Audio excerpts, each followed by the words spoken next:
Rate of reaction is for mature audiences only. So if you can't stand the heat, stay away from the fire.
Another beautiful day to be a raider, draped in the silver and black. I represent the shield, and I represent the swords. It's that time of night again, Raider Nation, and you come back. Why? Because it's time. It's time to bring them.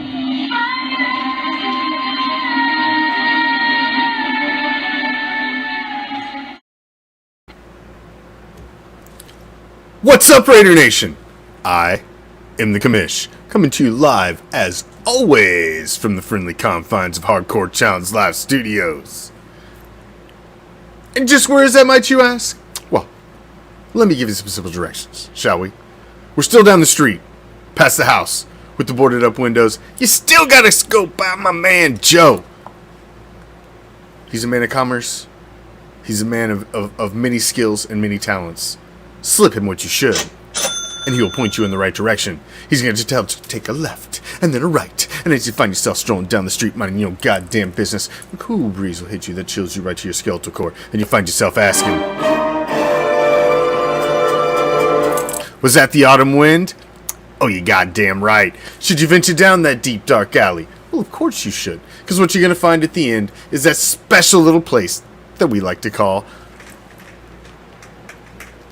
deep behind the enemy line. This is Raider Reaction, and as it is every Tuesday, this is the Raider Nation Report, a solid 60 minutes with yours truly. Those of you that have found your way to our new little home of our live streams, webcast, podcast, whatever the fuck you want to call it, thank you for joining us, each and every damn one of you. Michael, Captain, all you guys, thank you, each and every damn one of you. We're still trying to get the followers. You know, we have 54,000 plus followers on the Raider Reaction page. We're trying to get them all to meander their way back here to our new spot. It isn't that goddamn easy. We're trying to herd them like, you know, sheep, but it doesn't work that way. It's hard enough to get somebody to follow a page to begin with the first fucking time. To get them to do it a second time, I appreciate anybody that has taken that trip and done so. Thank each and every damn one of you, because like I said, it's hard to earn that like the first time.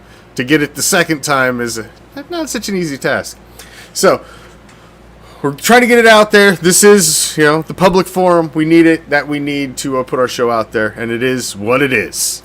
We're still fighting the man, and I'd like to share the story, that so you guys know, a little pull the curtains back a little bit. What we've got to deal with here, dealing with social media and trying to put on what we do and do what we do at Raider Reaction. You know, this is our 5th season of Raider football, and we have bent the rules in every way possible, broken them, slammed them on the ground, beat them up against the wall.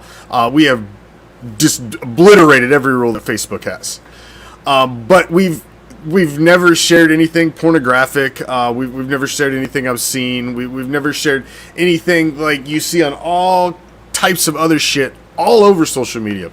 All that we have shared is Raider content. And our show talking about the Oakland/Las Vegas Raiders over the past 5 seasons. That's it. That's it. We share our shows to groups that we have permission from admins to share them to, and they slap us for spamming. We message their support and explain to them, we have permission to share our show there. It's not spamming. We're the fucking admins of that group. How can we spam ourselves? And they still slap you on the wrist, everything that you try to do. So right now I'm currently dealing with a gentleman whose name's Alan from Facebook Concierge Support, through the business manager, ads manager platform of Facebook. Because I do actually spend money with the cocksuckers, so I am somewhat of a customer. So they do have to respond to my needs somewhat. Finally, after 6 months of basically fighting, my personal profiles has been taken away, 13 plus years of personal information lost. You know, that now the Raider Reaction page has been taken down for 2+ weeks, and I finally get this guy named Alan. Alan. And Alan responds to me every day. He's candid. He actually acts like he's trying to give a shit. So I have faith in Alan. I have faith that Alan is going to bring back the Raider Reaction page, and he's gonna be our savior in all of this. Alan, Facebook fucking concierge support. We'll see. We'll see. I asked Alan today to please bring me some good news tomorrow. I need it. We need the fucking page back, man. The season's getting ready to start. All right, come the fuck on, man. Quit jerking a guy around, Zuckerberg. It's some bullshit, man. Some bullshit. Fuck goddamn clown show you running over there. Ridiculous. So, enough of the foreplay. That's what's going on here. I'll keep you posted on the Allen saga, but at least he responds every day. You have no idea how hard it is to get Facebook to respond to you personally every day. That is not an easy task to accomplish, ladies and gentlemen. So the fact I've at least got that fucking going on, I feel like there's some sort of resolution coming in the near future. I have even had them call me twice. I mean, Facebook actually talk to a person that works for Facebook. Like, this is fucking unheard of. Off the charts. So, I have faith that we will have the page back in short order. Now, here's the punchline of the whole fucking Alan story. Because I told you, he's very candid. Alan tells me yesterday in the email that he sends me, he says, and it was funny, is he calls me D Commish. Because I had to take my other fucking profile down, so I made a new fucking fake profile, burner one, and D Commish, so he calls me D. And he's like, D, I'm going to be frank with you. The reason we haven't been able to get your page back up is because we can't find it. It's offline. We can't find it either.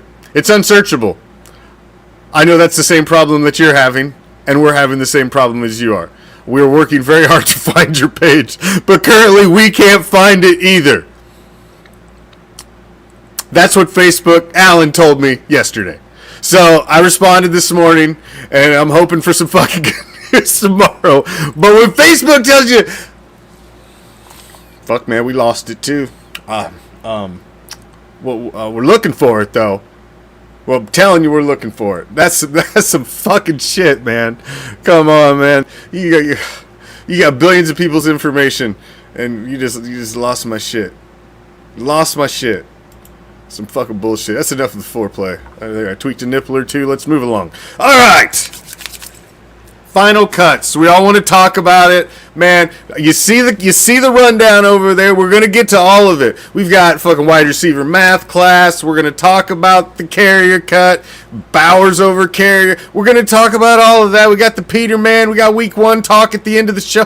We got all that in a bag of chips. Yes. So all you that are watching, Stephen, Lee, Michelle, Bobby, all you guys, man, please share the show. Help us get it out there. Help spread the word of the new page. Because even if we get the Raider Reaction page back, we're building this page and we're going to use it as a tentacle of Raider Reaction so that we can do some things over here. Because trust me, the Raider Reaction page is tainted and it will never be untainted. Never. We've done so many bad things to it. It's like, it's unfortunate. It's unfortunate. Our page was touched wrong, and it'll never be the same again. It's touched by some dirty uncle. I swear he was a Cowboys fan. All right, moving on. What's up, Dion? What's up, everybody? Thank you all for finding your way. Final cuts, man. Final cuts, and Raider Nation's losing their collective mind. Oh, man, I loved him in preseason. He did this. Oh, man, did you see how many yards he got? We're talking practice, ladies and gentlemen. That's preseason football. That doesn't matter. The Peterman led the whole goddamn preseason, all the teams in passing yards. That means jack and shit. That will not even really go in the stat books. It doesn't fucking matter. It just doesn't matter. It just doesn't matter.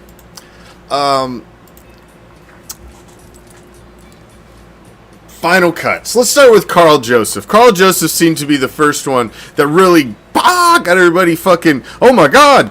Damn. Carl Joseph, you brought him back. Why'd you cut him? Well, you cut him because you brought other guys onto the team too. It wasn't just him. You brought a guy by the name of Teamer Jr. who has a little history with your defensive coordinator that you currently have brought on board, and he kept him around. And Carl Joseph, it comes down to this. It pretty much boils down to this. And Trayvon Moehrig is the real deal. And the coaching staff has seen it. And that's pretty much it for Carl Joseph. Carl Joseph didn't come in and beat out Jonathan Abram. You've got too much invested now in Jonathan Abram. You think you can really turn him into something. And I think Carl Joseph and Jonathan Abram are too much along the same guy. They're going to play that same position. And I think they want another guy back there who's a little better in pass coverage than those two gentlemen are. They're hoping Abram comes along this year a little more in the pass coverage. And Trayvon Moehrig, I'm telling you, he's the ball hawk and he's the real deal. So I think that's part of the reason you're seeing Carl Joseph. I think they wanted Carl Joseph to make the team. He just didn't. And the fact you had another guy that came in with a little history with the defensive coordinator, he just became expendable. I was excited about Joseph being back. I was a big Joseph fan when he was here. But like I say, he's a lot along the lines of Abram. You've already got that prototype in-house. And I would say Abram's probably a little step up from Carl Joseph. But I thought Joseph had him a little bit in the coverage category. But that's what we're hoping to see come out a little more of Jonathan Abram's game this season. So we'll see. We'll wait and see. But that's pretty much where you're at with that. Now, when you look down the rest of the list, besides the big ones that we're going to talk about over there, there's not a ton of surprises to me. There's really not.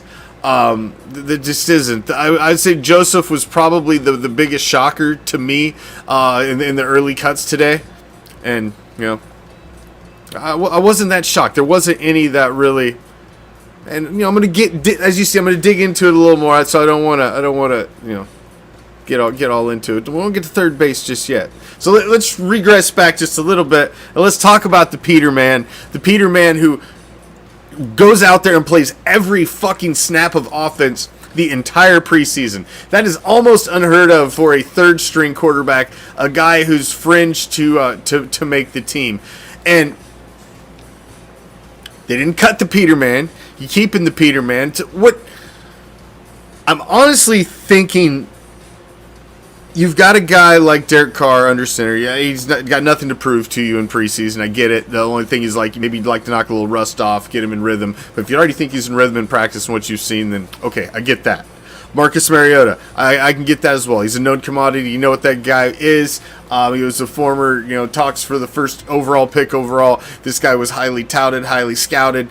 He brings a lot of things to the table, a lot of different dynamics. You know what this guy brings to the table. You don't need to fucking roll him out there. He doesn't need to prove a fucking thing to you either. So I get where you're at with both of those. Honestly do.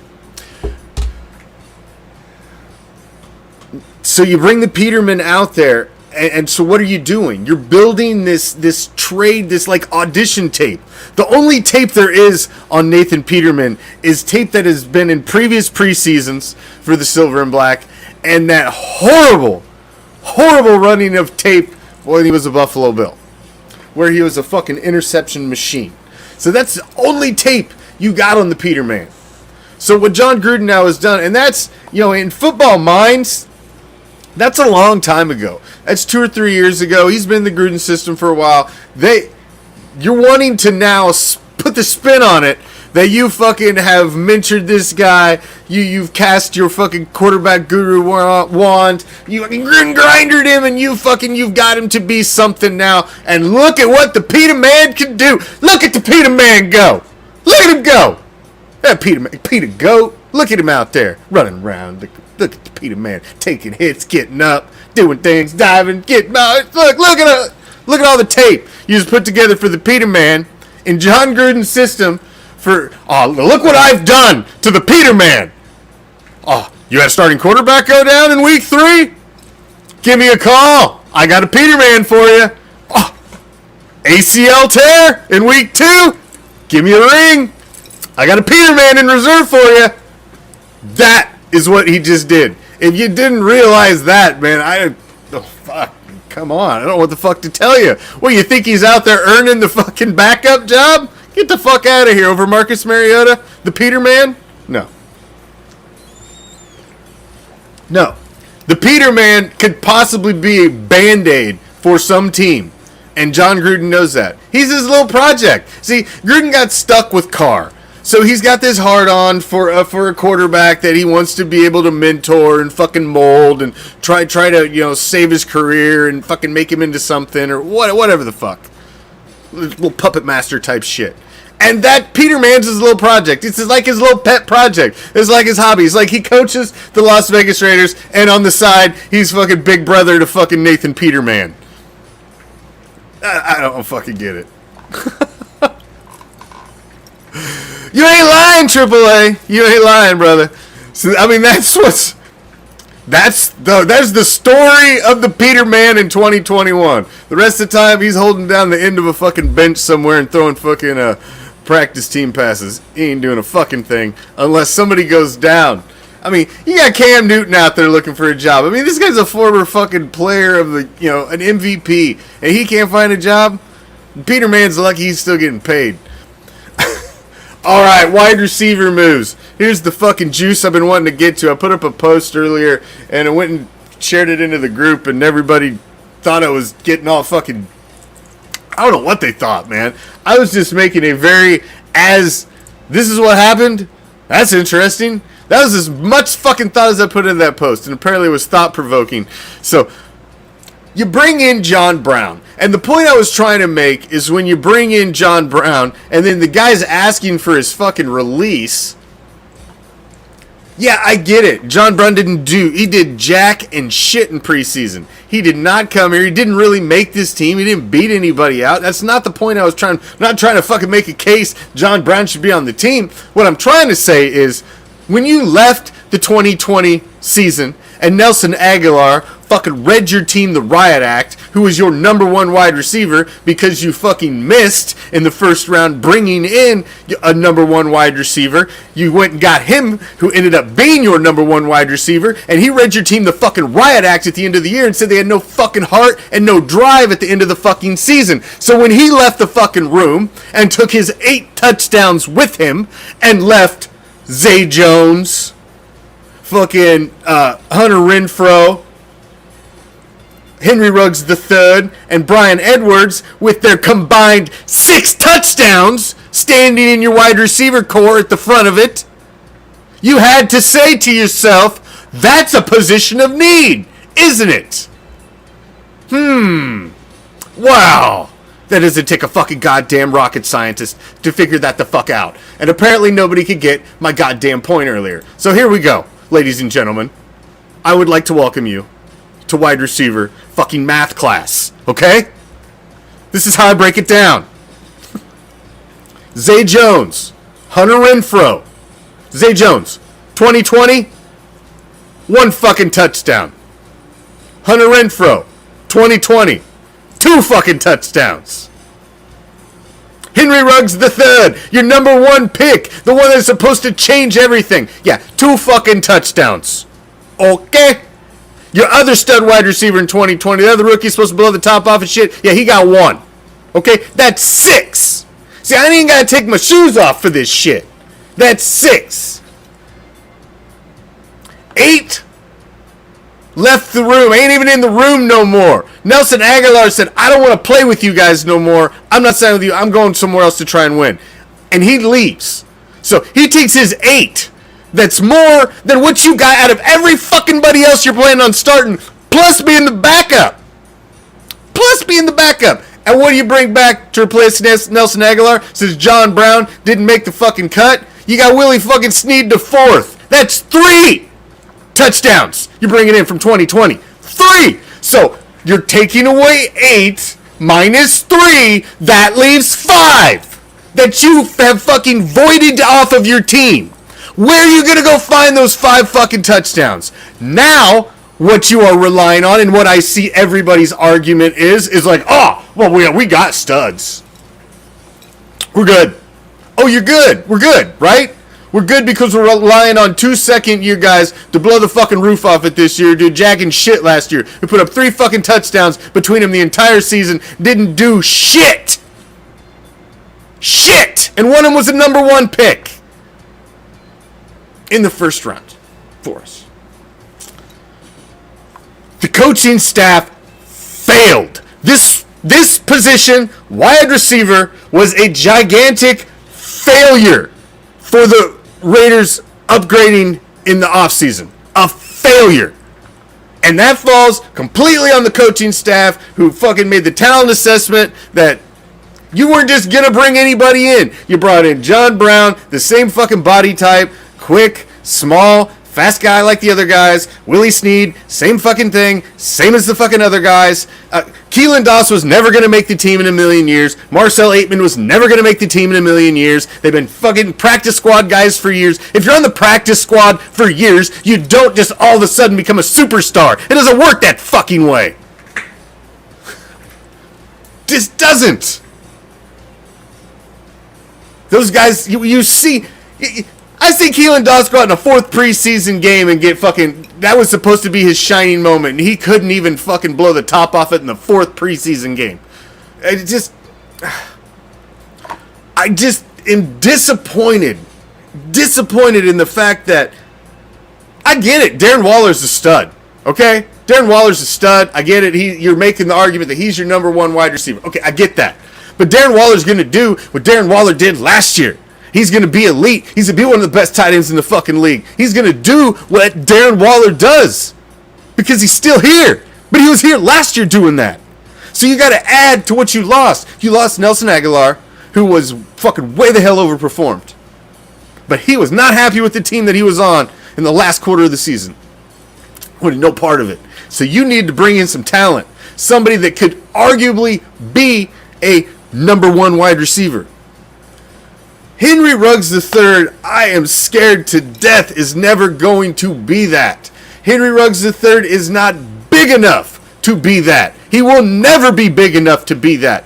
He's 5'11", he's 185 pounds, he's little, he gets slammed around by defensive backs and big safeties.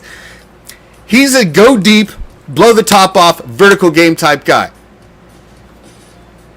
But Bryan Edwards has to have a huge season, man. There is so much weight on these second-year guys. It is insane.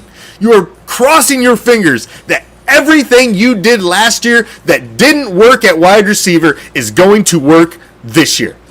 That's exactly what this coaching staff and the general managers and the leadership of this team have decided. We made the right moves last year. They just got hurt. And it's going to be good. So I hope that works out. I hope to hell. But man, I am. This is a position we've been talking about for like 2 or 3 seasons. You need that number one. Every great quarterback has had that number one. He's had that guy. You've had that go-to guy that you could just rely on, that you could just go to any time of the fucking game. And that has to be Darren Waller this season because you didn't bring the guy in. That has to be Darren Waller. That has to be Darren Waller. But I still think you should have made more of an upgrade. And if the fact, I'm telling you, you are going to see a wide receiver added onto this wide receiver core that is going to be picked out of the fucking waiver wires. And that means that is just a clean indication that you completely wasted the offseason trying to fill that position, because now you're digging through the shit that other people have already tried and decided they didn't want. That was a big position of need. I did very disappointed that didn't get taken care of. Now they did dress stuff on the other side of the ball, but that was the big one that jumped out for me on cut day. Was the wide receiver position was a bit of a gaffe in the offseason, and you just didn't address that shit like you should have. And that's the end of goddamn math class. Wide receiver math. That's how I break it down. All right, now they are trying to spin and be a little creative with some of the positions. There are 3 guys that made the roster who are currently going to end up on IR, because you got to play that IR shuffle, baby. Got to play that IR shuffle. I don't know what kind of music I would play for the IR shuffle. I don't know. A drum roll? Fuck, I don't know. I ain't got no shuffle music. We'll try that, because that's what that was. A fail. But all I have in this world is my thoughts and my words, and I don't break them for no one. You understand? you goddamn right. I hope you're right, Bobby. I hope you're right.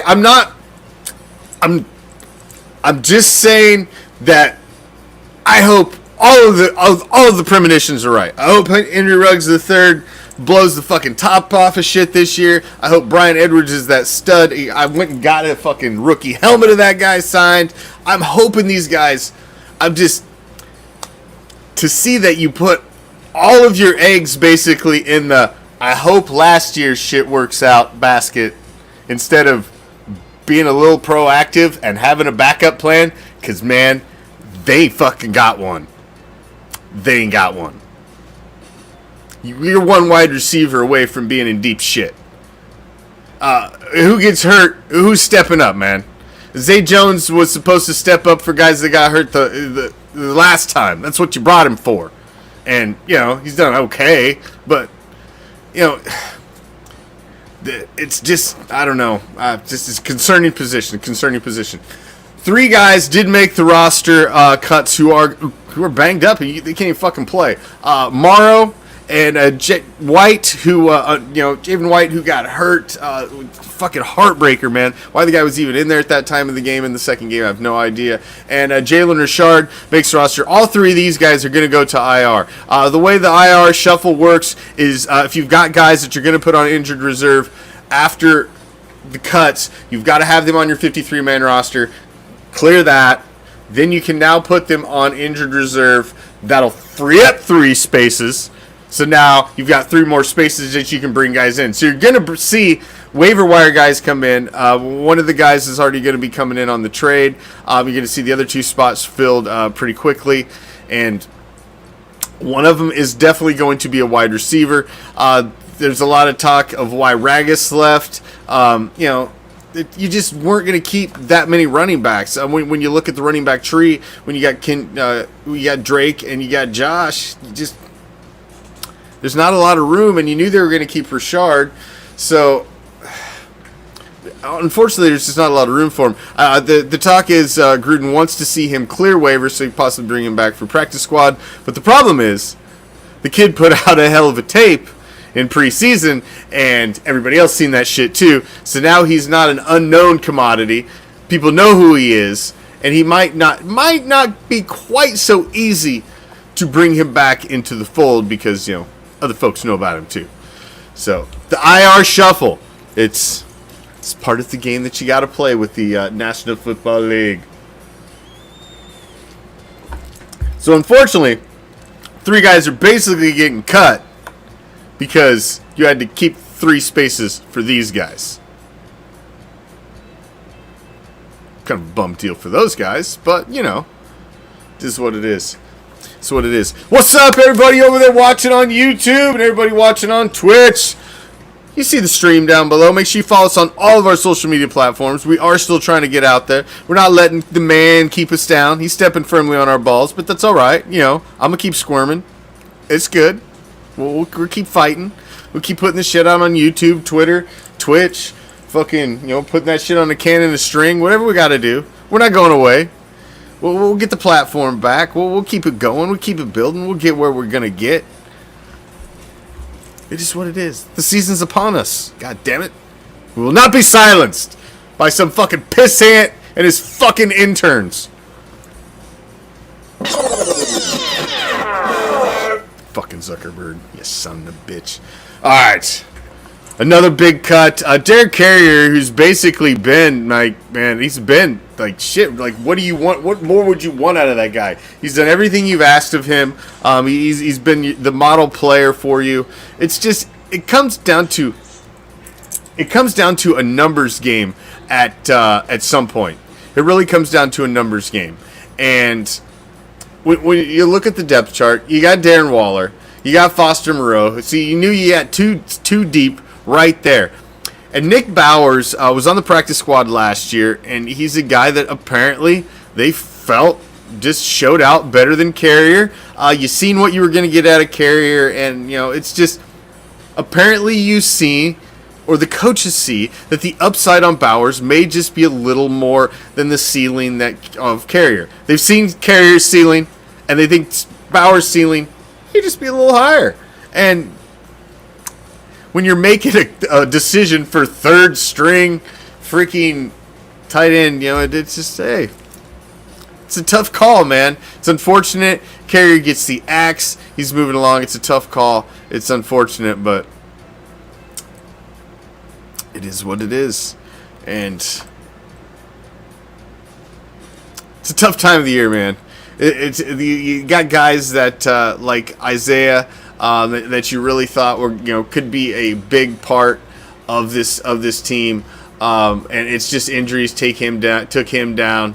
Isaiah Johnson, he gets cut. He was a kid I really thought was going to play a big part in the secondary, and you know he's gone basically just because he wasn't healthy enough to be out there, be able to perform and show what he could do. And you got too many guys that have been brought in on the defensive side of the ball to correct what's going on the other side of the ball. That's a big need, and you know some guys are just lost in the wash. And you know it's unfortunate because a lot of these guys, man, that you've seen play in that last preseason game, that's it.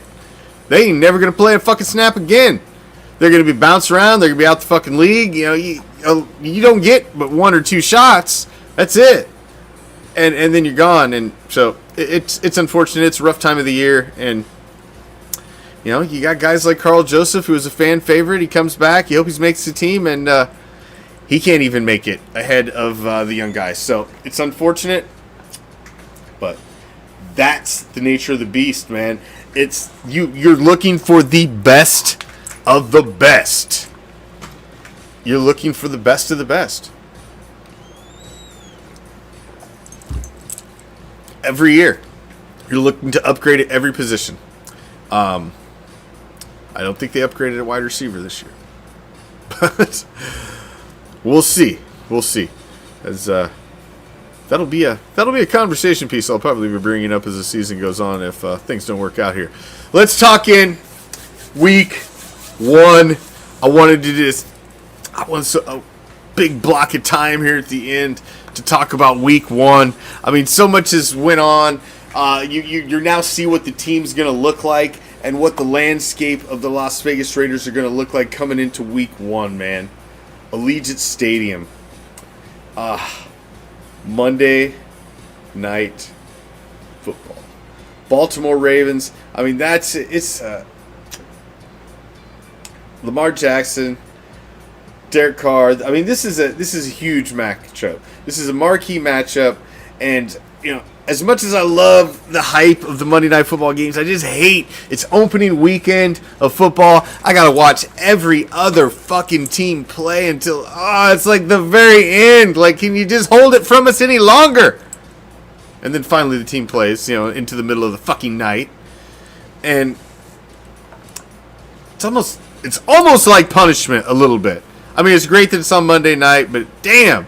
It's like you're holding it from us longer than you are any other fucking fan base. It sucks. Except for the shitbirds. Fuck the shitbirds fan base. Their fan base really doesn't matter.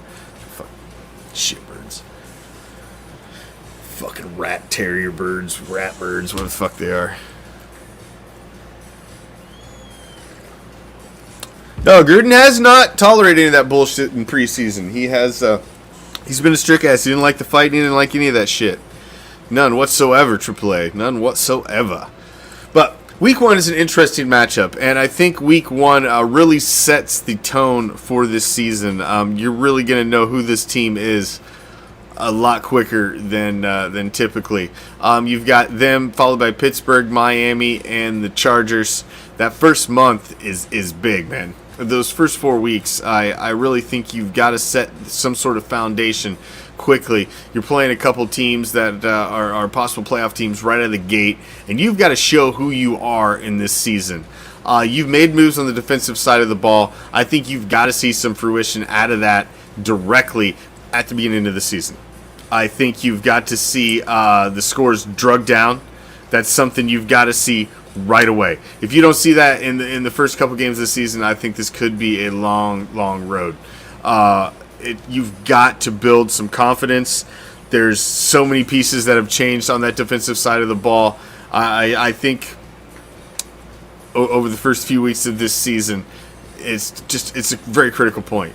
Very critical point. And I think on Monday night, season openers are always big. I don't know why. I just feel that this one's a little bigger than most. I don't know why. It's just something feels different about this season. I was kind of mentioning that earlier. I'm a little baited this season. I don't know. I'm not as full of as much optimism as I usually have at this time of the year. I don't know why. I'm very concerned about some of the things that I've seen going on with this team. Very concerned. And Week 1, to me, I feel is huge in 2021. I mean, you've had the team president and all the upper brass of the Raiders step down under this weird fucking shroud, weird dark cloud of what? Like, and he comes out and makes this weird statement saying that I've fulfilled my dream or my mission. Like, how do you fulfill your fucking mission when you never even made it to see one fan in the fucking stadium, not one ass in the seat? How'd you fulfill your mission if you weren't in there to see the fucking torch lit in front of a fucking packed house for the first fucking time? I mean, seriously.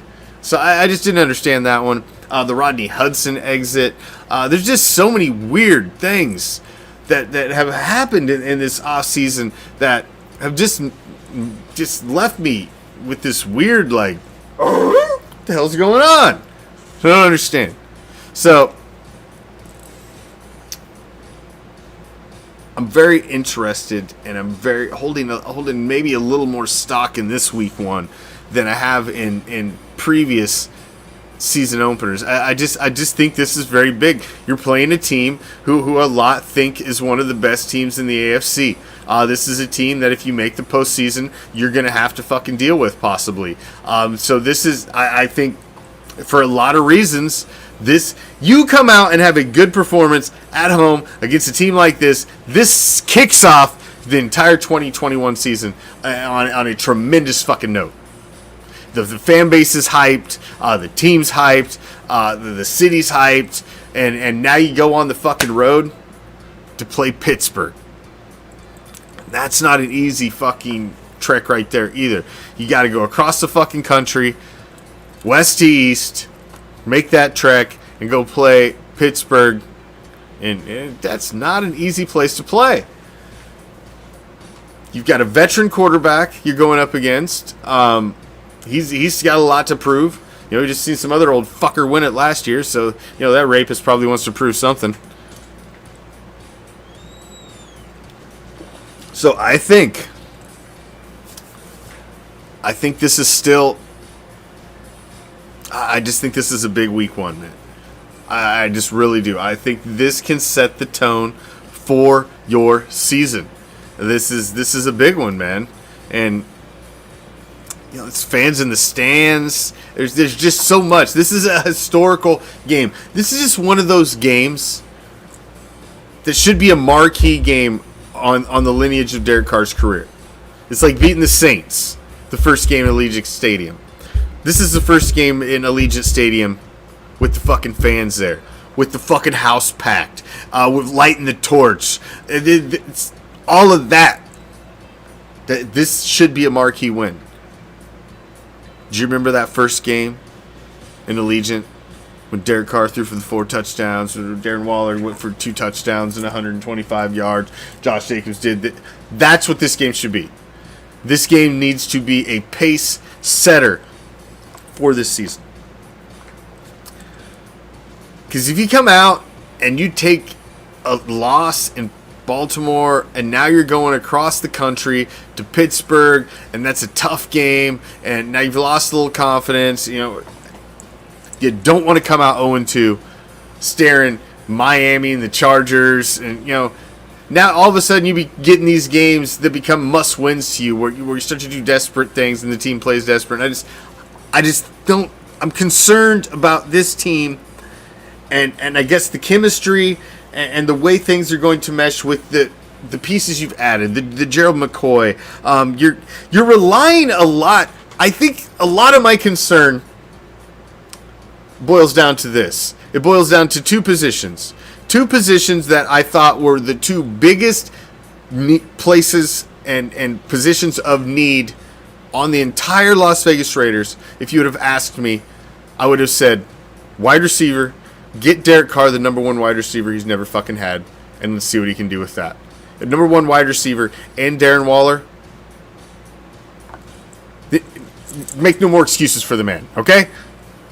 Just get him that. I thought that was something you really needed. And a fucking linebacker. A fucking linebacker. Go out and get that guy. They didn't do that. They basically brought back the same guys from last year. Oh yeah, they just went out and got a guy here a fucking minute ago, but, you know, that was only an emergency need because somebody went down. So that wasn't some guy that, oh, you really, really wanted that guy. Oh, I was really after him. He was high on my list. Nah, the fuck, man. That was some fucking scab that you could able to get at the end.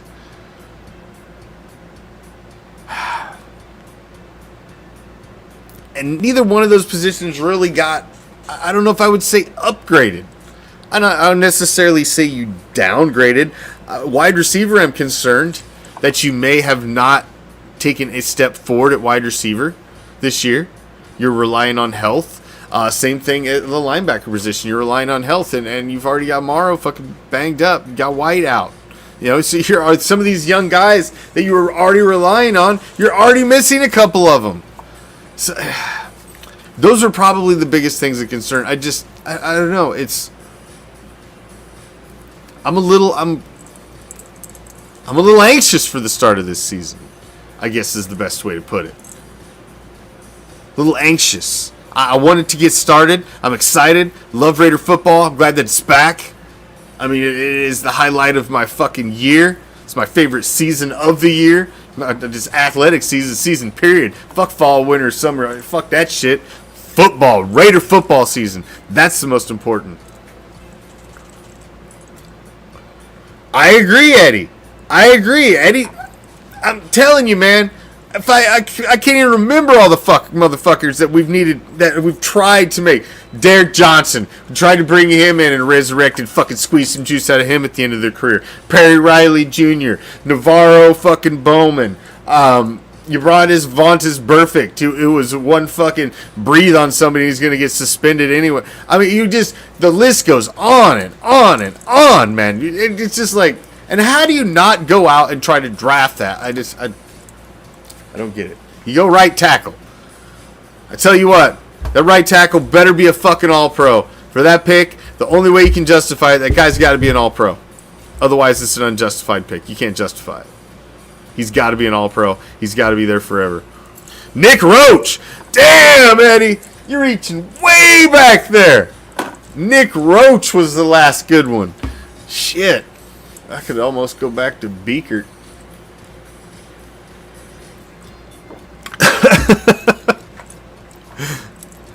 Nick Roach. So who would it have been? Is there anybody between Beekert and Roach? Because what year was Roach? What year would Roach have been?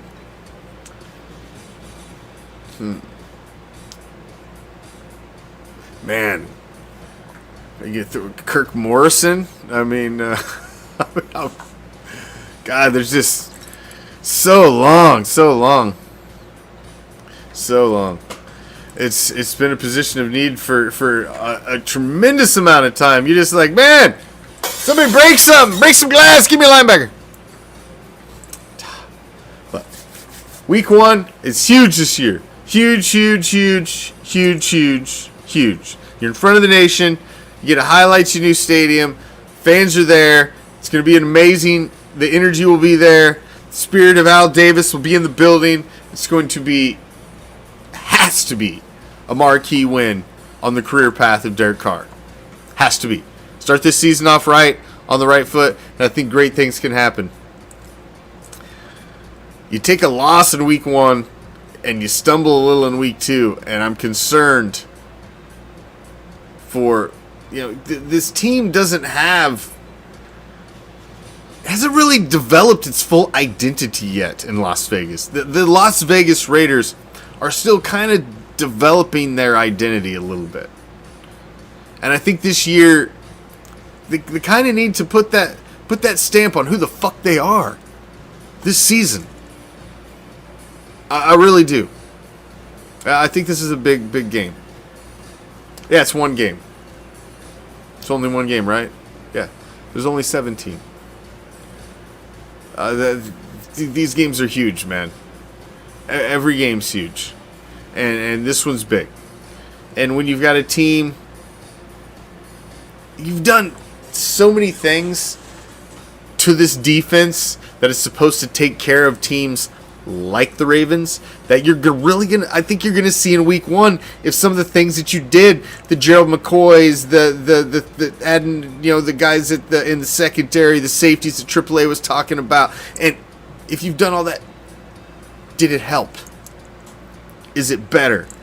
Your defensive coordinator, and yes, there's time for growth. Got a new defensive coordinator. He's got new guys, and it's gonna grow and get better. And we're gonna hear oh man, they just need time. You're gonna hear that, but that's one thing you don't get a lot of in the National Football League.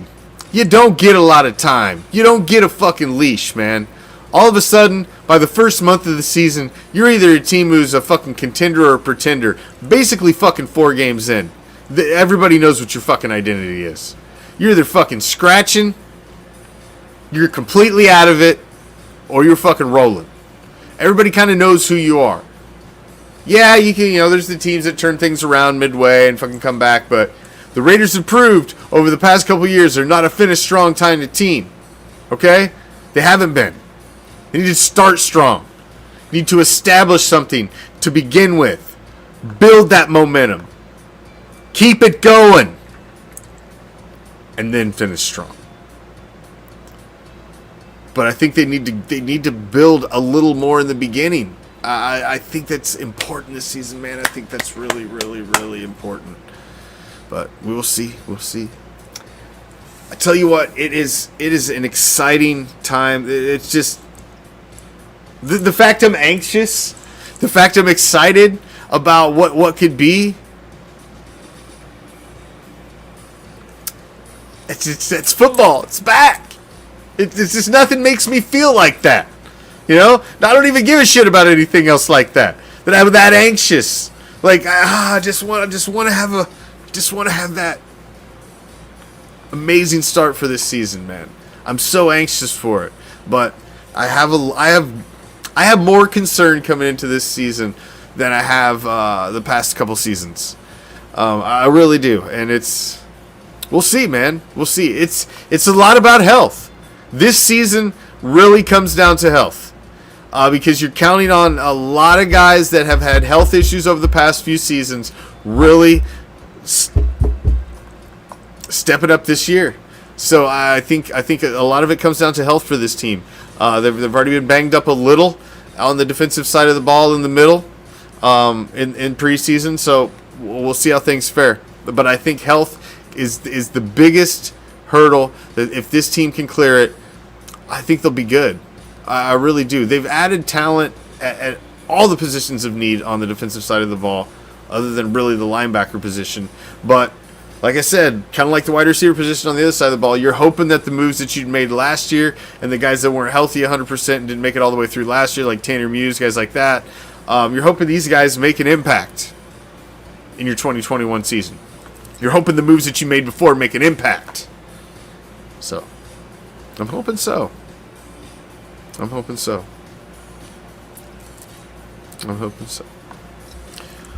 I got mine. I got my fucking, so I'm good. I've had mine for a while. I haven't grown no fucking third ear yet. Might be an extra nipple growing in, but I haven't confirmed or not confirmed that yet. So I'm good. Gotta do what I gotta do. I don't give a fuck. I ain't scared. Alright. Moving on. It's the last one. It's the final topic. Oh yeah. We gotta get there. Sooner or later. It's gotta happen. It's time. For the WTF. What the fuck? What the fuck? What the fuck? Oh, the start of a new season. It's the start of a new season. I'm so excited, as I think I've explained over the course of the show. I'm excited for this new season, and there's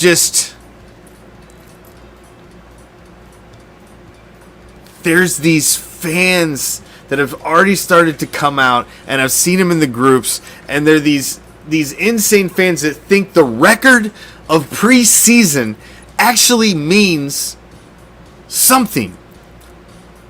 I see the Baltimore Ravens toting around the fact that they've won 20 straight preseason games. Who gives a fuck? Teams go for the fucking 2-point conversions at the end of games. Stupid shit happens. You try dumb shit throughout the game that you'd normally never try. You play vanilla game plans. You don't run schemes you would run during the season. And I see Broncos fans just absolutely losing their minds in some of these AFC groups over the fact that the fucking Donkeys went undefeated in preseason. I'm like, are you fucking kidding me? You do realize that the 0-16 Detroit Lions, one of the worst teams in National Football League history, went 4-0 that season in preseason. Preseason football means shit. It is televised practice. That's fucking it. It is a way for the owners and the National Football League to milk more fucking money out of your ass. That's it. We all buy into it because it's football, and we like Lemmings. Oh, football. Oh, like Homer Simpson drooling over a donut. You got football over there? Fucking let me at it. I don't care if it's practice. Shit. But you do care.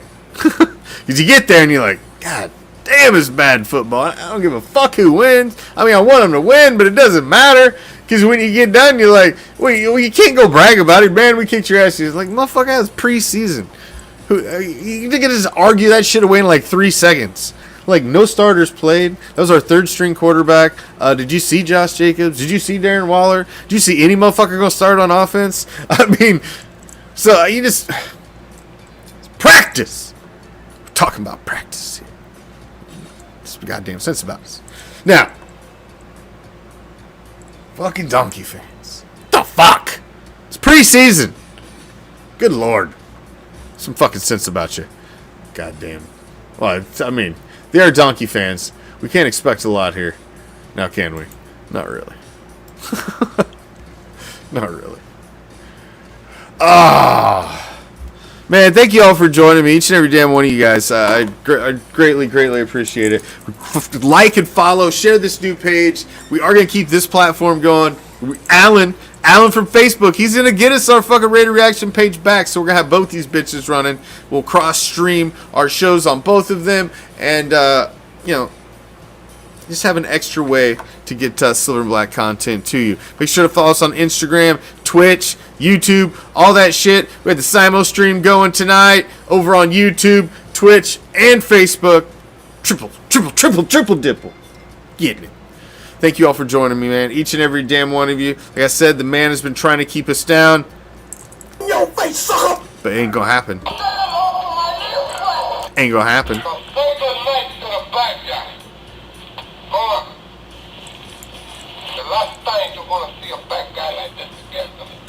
Well, not the last time. Last time tonight. Thank you for joining me, man. I am out. Peace, love.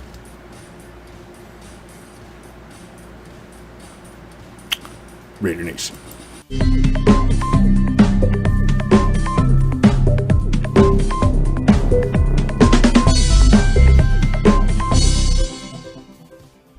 Every Thursday night, right before kickoff, the Raider Reaction resident sports guru drops his last-minute nuggets on who you should start, who you should sit, and what the fuck you should do in fantasy football. Welcome to Fantasy Island.